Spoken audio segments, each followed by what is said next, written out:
mediums of the world have changed, where now you can use the internet to become famous. You don't need studios or film festivals, because now we've got people on YouTube, like Freddie W., who just make content on YouTube.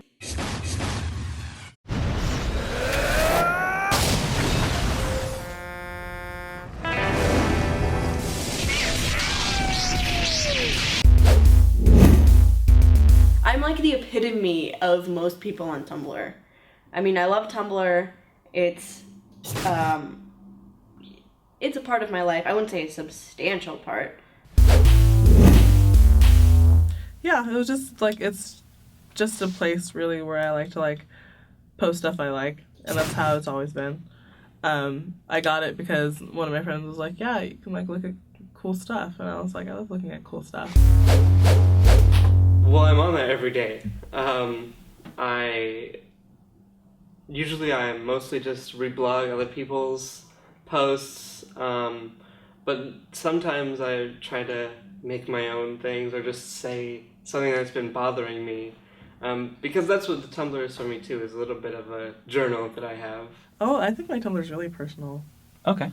I post a lot of like personal stuff on there. Not like a lot, but I do like post like stuff that's happening to like in my personal life. And it's still like almost like my diary. It's not super personal. I mean, I've had lots of journals throughout my life, but I never really keep them. I don't like write in them every day. And even my blogger, I didn't update every single day. I feel like Tumblr, and I feel like a lot of people would agree with this, at least people who have personal blogs, Tumblr is more of a place to be yourself than Facebook. There was a point when I realized that, it wasn't really a realization, it was just sort of thinking that my blog was kind of narrow, I think. And I wanted to have a bigger audience with my blog. I kind of don't like that I only have 54 followers and I want more. Just so, not for purposes of being like, oh, I have like 200 followers, just because I feel like sometimes I'm talking to absolutely nobody. Yeah, there's a lot of them. I think about that a lot. It's like, how many of these people like even notice my stuff? Because I do that. I follow about 220 people, and most of the time, sometimes I'll scroll past them and I'm like, I don't even look at this person's posts, but I like still follow them, and I don't even remember why I followed them in the first place. I mean, if I had an opinion about something and it changed because of Tumblr, I feel like I follow a lot of, well, maybe not a lot of, but I follow a lot of women who are very opinionated about how they feel about feminism. Some of them are very feminist, and some of them are very anti-feminist. I consider myself a feminist. But I feel like there's so many different types of feminism out there, and I've seen a lot of different opinions about it, that I've really kind of figured out what type of feminist I am. Tumblr has shaped my views on the outside world, because ever since like sophomore year of high school, I considered myself sort of a feminist, I think, because I had a friend who was always telling me things, like helping me learn. And then on Tumblr, the blogs that I followed that will post stuff that I like also started posting things about feminism and all this stuff, and I learned more. And now I sort of act that out in my real life and like look for it actively. I mean, there's this whole push with, and I mean, I agree with this to some extent. There's this whole push for like, what a woman wears doesn't mean you can treat her based on what she wears. I'm like, that's fine. I understand that. But if you're going to be practically naked in public, I mean, surely that doesn't invite violence at all. It doesn't. But it's not like you can stand there and say, like, I don't want attention for what I wear if you're going to be half naked or like your cheeks are hanging out of your shorts or something. I'm like, you're dressing that way because you want to say something.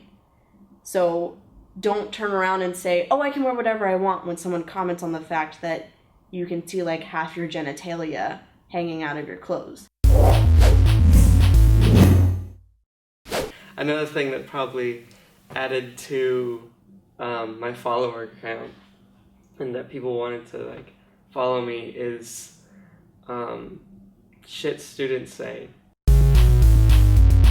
I can't do this, I have a life. What do you mean it's not called a squiggly?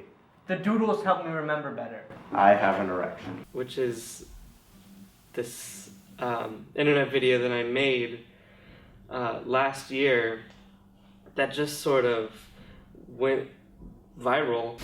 Because a post goes viral, you can definitely become Tumblr famous. People could click on that person's URL and then decide to follow them because this note that they made, or this blog post that they made gets all these notes.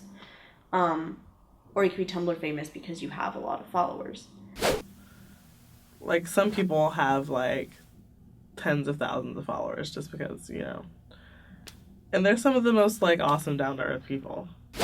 It kind of pisses me off when people have something over, I don't know, 8 or 10,000 and they don't consider themselves Tumblr famous. They're like, I'm not Tumblr famous, I'm just like you guys. I'm like, you have something like 11,000 followers, 15,000 followers, 20,000 followers, and you're going to say you're not Tumblr famous. So, I don't consider myself Tumblr famous yet. But it's a goal. Yeah, I think so. And I don't think it's like, oh, I'm famous on the internet, because, like, what is that really? You know what I mean? Like, that's not really something people should be striving for. And if they do, that's kind of sad.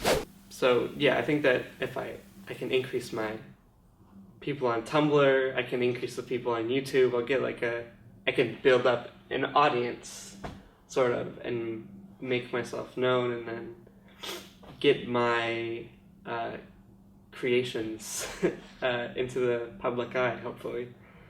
Like, I've heard that term before, and people sometimes are like, oh, what is it like to be Tumblr famous? And I'm just like, I really don't think about it like that. I'm just like, I'm not Tumblr famous. I just like to go on a blog and, like, update it and hang out and talk to a few cool people and then, like, log out and continue my life.